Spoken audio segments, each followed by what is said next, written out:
Halo, apa kabar, sahabat energi? Kembali lagi bersama saya, Mia Dharma, di ruang tamu Mia.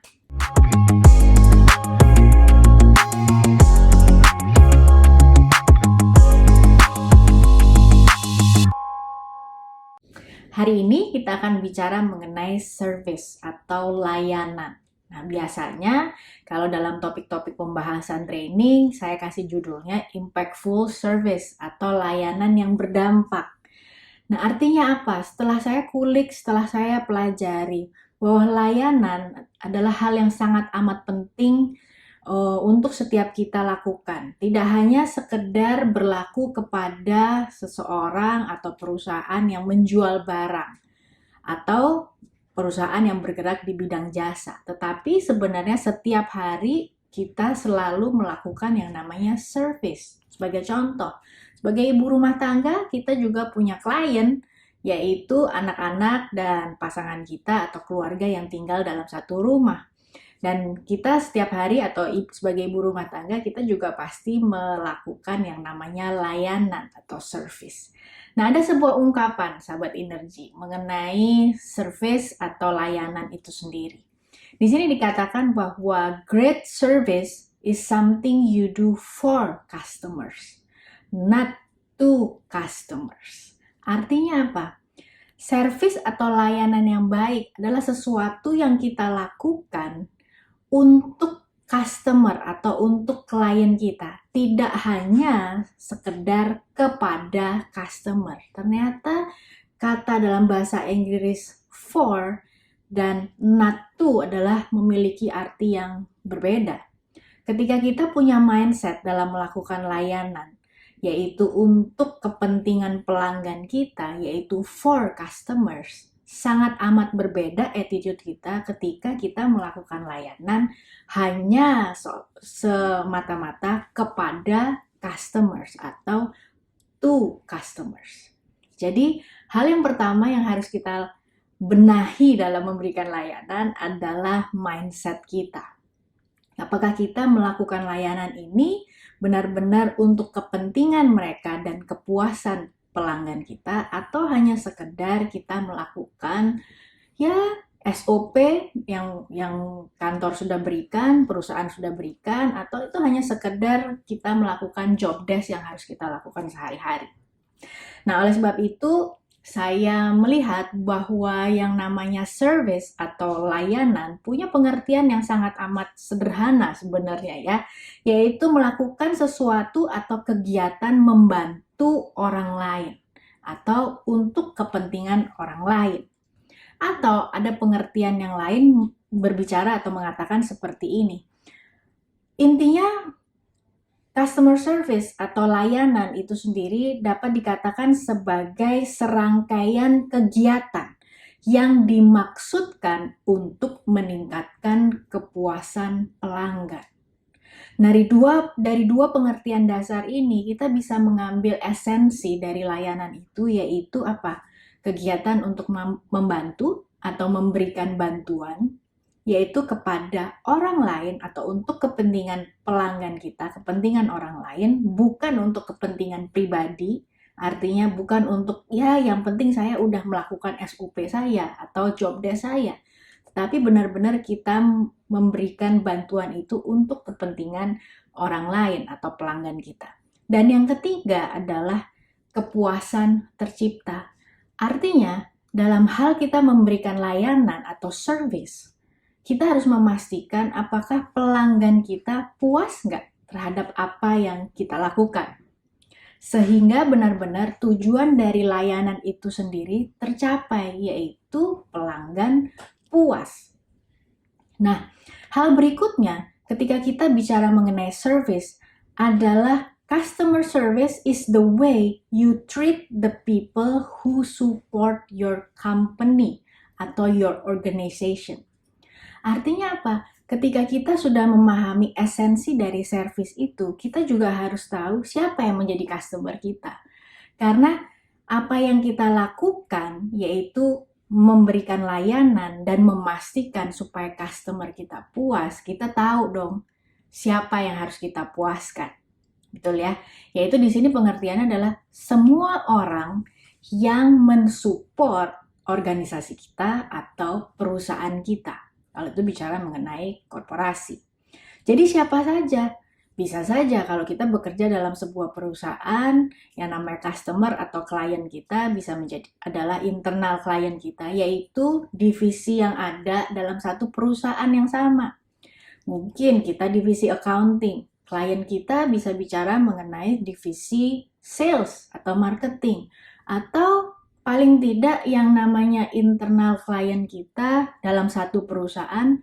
Walaupun kita dalam berbagai divisi, kita punya satu internal klien yang sama, yaitu siapa? Atasan kita. Yaitu mereka yang kita harus puaskan atau memberikan kepuasan terhadap kinerja yang kita lakukan. Jadi customer ada dua hal, ada dua tipe, internal dan eksternal. Nah, kalau ibu rumah tangga, itu tadi seperti di awal saya sampaikan, yang menjadi customer kita ya keluarga kita di sekitar kita, orang-orang yang mensupport kita atau mensupport diri kita, atau bahkan mereka yang menikmati layanan kita yang kita berikan. Jadi selain kita harus memastikan dalam hal kita memberikan servis bahwa kepuasan akan tercipta, kita harus tahu dulu bahwa customer datang kepada kita punya kepentingan, punya kebutuhan. Nah, ternyata setiap pribadi atau setiap individu yang hadir atau yang datang kepada kita untuk meminta layanan kita membawa yang namanya kebutuhan basic atau dasar atau kebutuhan individu, katakanlah personal needs, dan practical needs, yaitu kebutuhan-kebutuhan yang praktikal. Contohnya apa kebutuhan praktikal? Ya, contohnya misalnya customer datang ke toko kita, dia butuh apa? Apa yang dia cari? Ya, dia datang mau beli apa nih? Atau mau minta apa? Tapi selain itu, dia juga mengharapkan apa? Mungkin area parkir yang luas, mungkin lokasi yang mudah dijangkau, ya bisa saja sambungan komunikasi yang lancar, wifi yang bagus, dan lain sebagainya. Itu adalah contoh-contoh kebutuhan praktikal, yaitu kebutuhan yang dibawa dalam tujuan dia datang ke perusahaan kita atau ke toko kita atau datang kepada kita. Ada tujuannya yang mau diambil, ada tujuan yang mau dicapai. Itu practical needs. Nah, sebagai contoh personal needs atau basic needs ya, setiap individu customer ini datang nggak cuma beli, Mbak, saya mau beli ini. Tetapi sebagai manusia dia bawa kebutuhan dasarnya, yaitu apa? Personal needs ya, menjadi personal needs.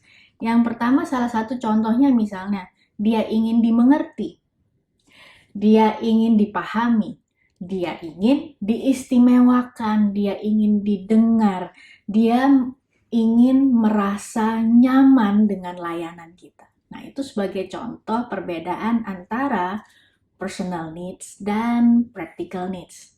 Nah, sebagai seseorang yang memberikan layanan, kita perlu tahu ketika kita menghadapi pelanggan, kita harus bisa mengidentifikasi, terutama apalagi kalau kita berhadapan dengan pelanggan yang sulit dan mereka komplain terhadap kita.